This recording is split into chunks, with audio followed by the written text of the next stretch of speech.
Welcome to Zozo Gaming. இன்னைக்கு நம்ம Flow Legends water game பார்க்கலாம் வாங்க. இந்த பொண்ணு குளிச்சிட்டு இருக்கும்போது தண்ணி காலி ஆயிடுச்சு போல இருக்கு. ஓகே, இப்போ பாத்தீங்கன்னா நம்ம கனெக்ஷன் கொடுத்துட்டோம். சோ அது தண்ணி போய் அது குளிச்சு ஜாலி ஆயிட்டாங்க. அடுத்தது பாத்தீங்கன்னா இந்த மீன் ஹெல்ப்னு கேட்டுட்டு இருக்கு. அதுக்கும் நம்ம வாட்டர் கனெக்ஷன் கொடுத்துடலாம். வாவ், இப்போ மீனுக்கு நம்ம கரெக்டா வாட்டர் கனெக்ஷன் கொடுத்துட்டோம். மீன் ஹாப்பி ஆயிடுச்சு. இவ என்ன டக்கெல்லாம் போட்டு குளிச்சிட்டு இருக்காரு, பார்க்கவே காமெடியா இருக்கு. அது என்ன தலையில ஸ்ட்ராபெரி வேற. அவரும் ஹாப்பி ஆயிட்டாரு. எல்லாரும் குளிக்கும் போது தண்ணி இல்லாமயே இருக்காங்க.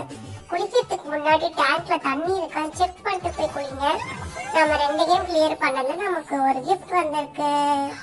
அடுத்தது பாத்தீங்கன்னா இந்த ஆண்டி சமைக்க தெரியாம சமைச்சு அடுப்புல நெருப்பு பிடிச்சிருச்சு. அதுலயும் தீ அணைச்சாச்சு. இங்க பாருங்க, ஒரே ஒரு ட்ரவுசர் துவைக்கிறதுக்கு ஒரு வாஷிங் மிஷின்.